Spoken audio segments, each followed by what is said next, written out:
আসসালামু আলাইকুম, welcoming you all to another lesson. দেখতেই পাচ্ছি আজকে আমরা শিখবো about describing family and giving directions. দুইটা ছোট ছোট টপিক, তাই আমি একসাথে এই ভিডিওর মধ্যেই কভার করব। সো যখন আমরা ওভারঅল ইংলিশে কথা বলি, ইন মেনি ডিফারেন্ট অকেশনস আমার নিজের ফ্যামিলি নিয়ে সেখানে কথা বলার সুযোগ হয়, right? Like they may ask you যে আমার বাসায় কে কে আছে, who is my father, what does my father do, কয়জন সিবলিংস আছে, and so on, right? So এটা আমার ইন্ট্রোডাকশনের একটা এক্সটেন্ডেড পার্ট।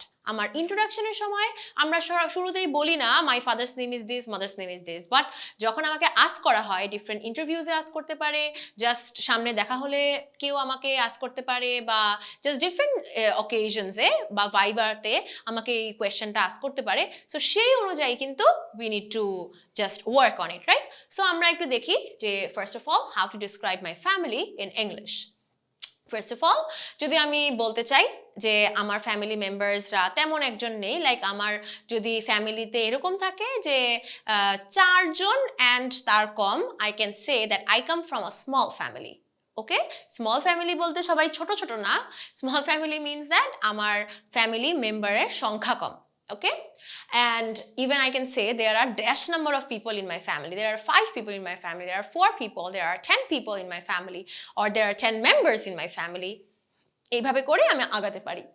দেন আমি এইটাও যদি বলতে চাই যে তাদের অকুপেশন কি, আমি বলতে পারি মাই ব্রাদার অর সিস্টার, তারপর তাদের নেম, পরে বলবো লিভস ইন, তারপরে সেই জায়গাটা বলবো, তারপরে he or she is and dash. যেমন আমি চাইলে বলতে পারি মাই ব্রাদার অনেক lives in Dhaka.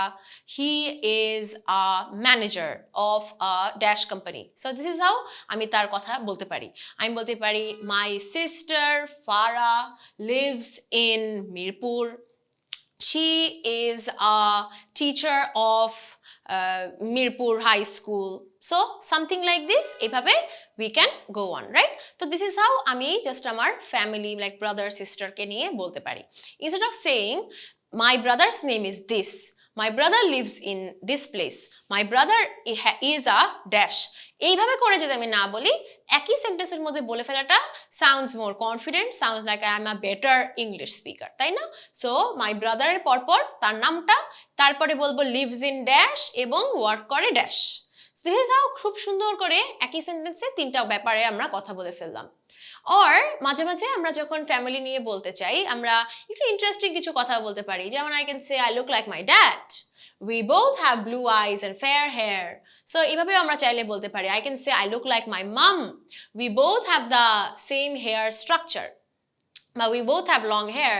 আমি বলতে পারি I look like my brother, my elder brother, we both have a muscular figure. So এরকম ভাবে if we want to we can continue. Okay, আচ্ছা, দেন আমি যদি বলতে চাই যে আমি সবার থেকে অনেক ডিফারেন্ট, জাস্ট এক্সট্রা এক্সপ্রেশনস হিসেবে I can say I am very different from my mom, she is talkative and doesn't like to wait for anything, but I am very shy and patient. So আপনি family মেম্বার্সদের কাছ থেকে কিভাবে different বা কিভাবে same, কিভাবে similar, এই জিনিসগুলো এইভাবে এক্সপ্রেস করতে পারি।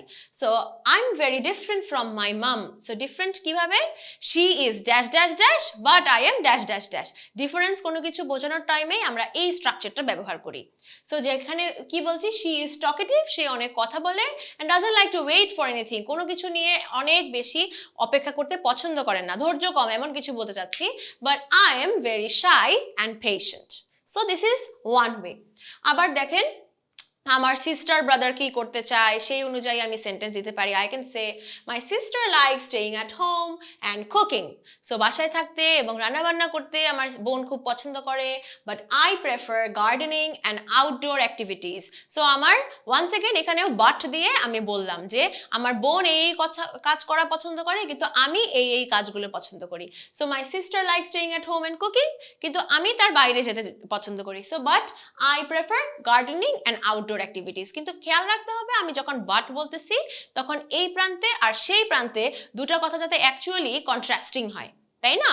একই ধরনের যদি হয়ে যায়, if I say my sister like staying home at cooking but I am very shy and patient, তাহলে কিন্তু কথার কোনো জাস্ট সামঞ্জস্য হলো না, right? So for that reason এইরকম ভাবে জিনিসটা একটার পর একটা বসানো উচিত। এরপর দেখি my brother enjoys playing sports but I prefer reading and watching movies. আমার ব্রাদার হচ্ছে স্পোর্টস খেলতে পছন্দ করে, কিন্তু আমি রিডিং অ্যান্ড ওয়াচিং মুভিজ এইটা আমি পছন্দ করি। তার মানে দুইজনের হবি দুই রকম, এইটাকেও আমি এইরকম ভাবে এক্সপ্লেইন করলাম। ডান? আচ্ছা, এখন আমরা একটু দেখি ফ্যামিলি নিয়ে তো আমরা কথা বলে ফেললাম।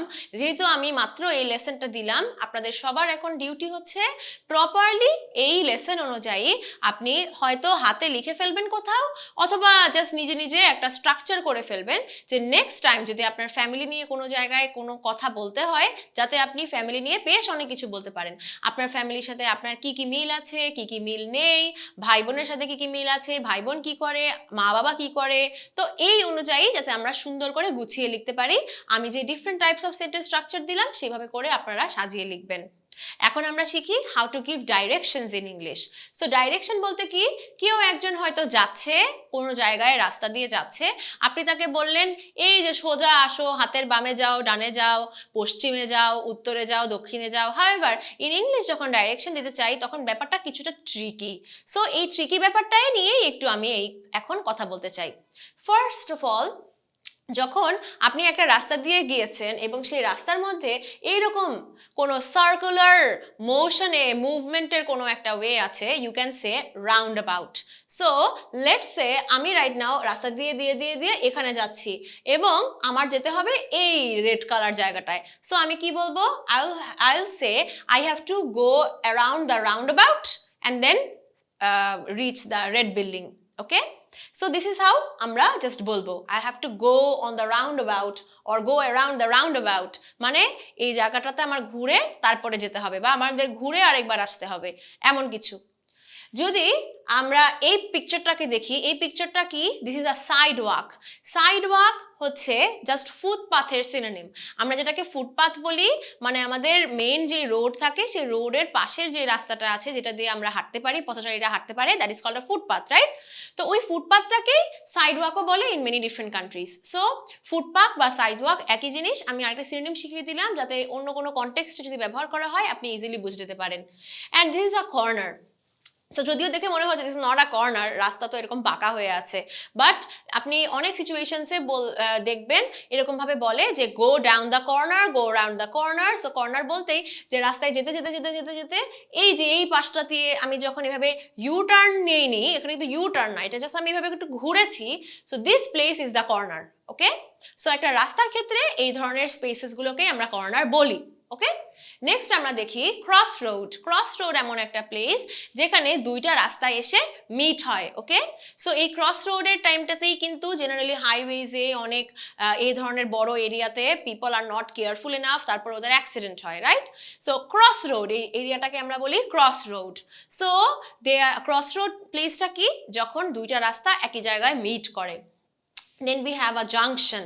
জাংশন হচ্ছে এরকম, যাকে বাংলায় বলি চার রাস্তার মোড়, ঠিক আছে, junction. So this is a junction, যেখানে চারটা রাস্তারই ওয়ে থাকে।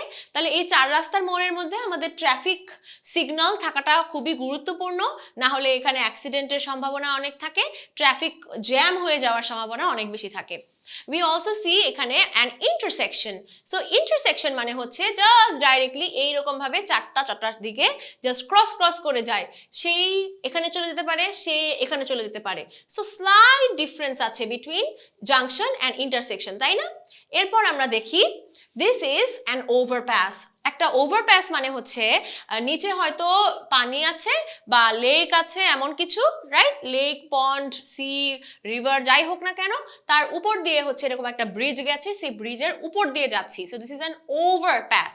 ওভারপাস ব্রিজও হতে পারে, ওভারপাস ইভেন হাঁটার রাস্তাও হতে পারে বা গাড়ি চলার রাস্তাও হতে পারে, বাট এই সবগুলোকে আমরা বলছি কি, overpass. Then we see an alley. Alley মানে হচ্ছে যখন আমরা ওভারঅল রাস্তায় হাঁটছি, কিন্তু হাঁটতে হাঁটতে আমাদের একেবারে গলির যে শেষ মাথায় থাকে, যেই প্লেসটাতে আমাদের একটু বাঁকা হয়ে যাচ্ছে গলিটা, that is called an alley. Okay, then we see an avenue. Avenue, avenue, alright? একটা অ্যাভনিউ এরিয়া কি, অ্যাভনিউ হচ্ছে বেসিক্যালি, এটা জেনারেলি একদম শহরের এরিয়াটাতে হয় না, শহরেরই একটু ভেতরের বা কোনো মেবি মেন রোড না, মেন রোডটা ঠিক সাইডের যে এরিয়াটাতে, সেখানে অনেক ভ্যালিজ থাকে, দুই প্রান্তে অনেক ভ্যালিজ থাকে, মাঝখান দিয়ে একদম সোজা রাস্তা যেতে থাকে, that is what we call an avenue. Okay, তারপর দেখি এখন হচ্ছে আমরা ডাইরেকশন দিচ্ছি, আমরা তো কিছু ভোকাবুলারি শিখলাম, ডাইরেকশন দিচ্ছি। আমি যদি কাউকে বলি go straight on main street, তার মানে একদম সোজা যাও। ইফ আই সে যে সোজা গিয়ে এখন বামে যেতে হবে, সোজা গিয়ে বামে যেতে হবে, এটাকে আমরা কি বলি? Go straight and then turn left at the supermarket. তার মানে কি এইখানে আমরা দেখছি এখানে একটা সুপার মার্কেট আছে, সেই সুপার মার্কেট থেকে এখন বায়ের দিকে যাও, সো টার্ন লেফট। দেন যদি আমি বলি টার্ন রাইট মানে ডানে যাও, so let's say turn right on the next corner. তার মানে কি? তার মানে আমি হয়তো এভাবে এভাবে করে বামে যাচ্ছিলাম, বামে যেতে যেতে যেতে যেতে সেখানে আরেকটা কর্নার দেখলাম না, এই যেরকম ধরো আরেকটা কর্নার দেখলাম, so on the next corner, পরবর্তী কর্নারে গিয়ে দেন ডানে যেতে হবে, so turn right on the next corner. তারপরে গো পাস্ট মানে কি? তার পাশ দিয়ে চলে যাওয়া। সো লেটস সে আমি সেই রাস্তা দিয়ে যাচ্ছিলাম, ওই যে কর্নার দিয়ে ক্রস করে যে যাচ্ছিলাম, go past the cinema and you will find the library. So maybe এই সিনেমাটা হচ্ছে খুবই ফেমাস একটা জায়গা, অনেকেই চিনে এই সিনেমাটা। সিনেমা মানে কি সিনেমা মুভি না, একটা মুভি থিয়েটারকেও আমরা সিনেমা বলে থাকি। সো এই যে এই সিনেমাটা, এই মুভি থিয়েটারটা আছে, এই মুভি থিয়েটার ঠিক পাশ দিয়ে যাও, তাহলে you will find the library. So পাশ দিয়ে যাওয়াটাকেই বলছি গো পাস্ট। ক্রস মানে কি? ক্রস মানে হচ্ছে রাস্তার অপর দিকে। So if you cross the street you will find a bookstore there. So আমি সেখানে যাচ্ছি এবং যাওয়ার পর লেটস সে আমি যখন যদি হাঁটি, তাহলে আমার হাঁটার রাস্তার মধ্যে if I cross the road, তাহলে আমি সেখানে একটা বুক স্টোর পাবো। সো এখানে কি হলো? Cross the street. Go along মানে একই সাথে যাওয়া, জাস্ট সাইড বাই সাইড যাওয়া। Go along the main road until you find the gas station. So main road দিয়েই সোজা যেতে থাকো until you find the gas স্টেশনের আগ পর্যন্ত।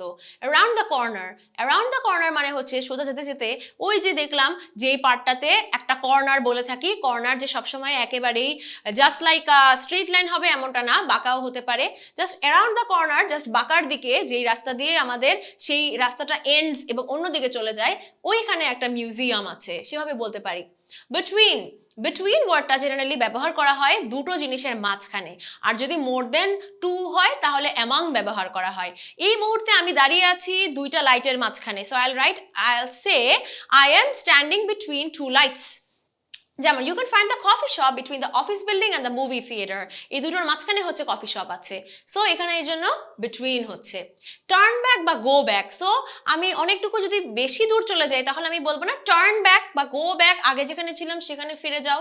So if you get to the bridge you went too far, you have to turn back. যদি আমি bridge পর্যন্ত যেতে থাকি তার মানে আমি বেশি দূর চলে গেছি, তার মানে you will have to turn back, তার মানে তোমার ঘুরে আসতে হবে।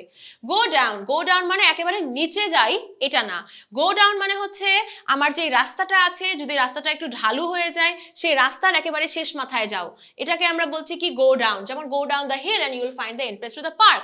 এখানে একটা হিল আছে, হিল মানে হালকা একটু ঢালু এরিয়া, সেই এরিয়াটার একেবারে নিচে যদি আমি যাই তাহলে আমি দেখবো সেই পার্কের এন্ট্রান্স গেট, সেই পার্কের ঢোকার প্রধান যে এরিয়াটা আছে। গো ওভার মানে তার উপর দিয়ে, যেমন to get to the building you have to go over the walkway. যদি সেই বিল্ডিং এ যেতে চাই তাহলে আমার মেইন রাস্তা পার হয়ে সেই ওয়াকওয়েতে যেতে হবে, সেই ওয়াকওয়ে পার হয়ে দেন আমি সেদিক দিয়ে হেঁটে হেঁটে বিল্ডিং এ যেতে পারবো, জাস্ট মেইন রোড দিয়ে যাওয়া যাচ্ছে না। So this means what? Go over. Around the corner, just কিছুক্ষণ আগেই দেখলাম। বিটুইন মানে দুটো জিনিসের মাঝখানে। বিহাইন্ড মানে তার ঠিক পেছনে। There is a nice park behind the parking লটের ঠিক পেছনে there is a nice park, সেই অনুযায়ী এক্সপ্লেইন করলাম। এখন একটু আমরা চলে যাই আস্কিং ফর ডাইরেকশনস। জেনারেলি অনেকেই আমরা হয়তো এই কোর্সটা করছি কারণ আমরা বিদেশে পড়তে যেতে চাই, বিদেশে ঘুরতে যেতে চাই। সেইখানে গিয়ে যদি আমি হারিয়ে যাই তাহলে আমি ডিরেকশনসের ব্যাপারে কিভাবে প্রশ্ন করব? I can say excuse me where is the dash. So excuse me where is the movie theatre, where is the hospital. Or, excuse me, how do I get to the hospital? Excuse me, how do I get to the movie theater? Or, I can say, let's say, আশেপাশে কি কোনো জায়গায় restaurant আছে? I can say, excuse me, is there a restaurant near here? Excuse me, is there a hospital near here? এইভাবে আমরা চাইলে বলতে পারি। Or I can say, how do I get to dash? How do I get to the hospital? How do I get to the museum? এইভাবে। What's the way to? What's the way to the hospital? What's the way to the nearest supermarket? তার সবগুলোর meaning একই, যে সেটার রাস্তাটা কি এটাই। Where is dash located, where is the restaurant located, or generally located আমরা বলি এমন কোনো কিছুতে যেটার অ্যাকচুয়াল নাম আমি জানি। যেমন রেস্টুরেন্টের নাম হচ্ছে প্রমিস রেস্টুরেন্ট সাপোজ, সো আমি বলতে পারি where is promise restaurant located. Let's say interactive cares এর অফিস কোথায়, so I can say where is the office of interactive cares located. So located আমরা বলি ফর দোজ থিংস যেটার একদমই নাম আমরা জানি।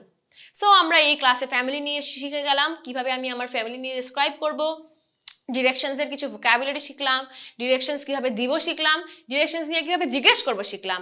আরো অনেক কিছু শেখার বাকি আছে এই কোর্সে, অবশ্যই তার জন্য চোখ রাখুন অন ইন্টারঅ্যাক্টিভ কেয়ারস এবং দেখা হবে পরের লেসনে।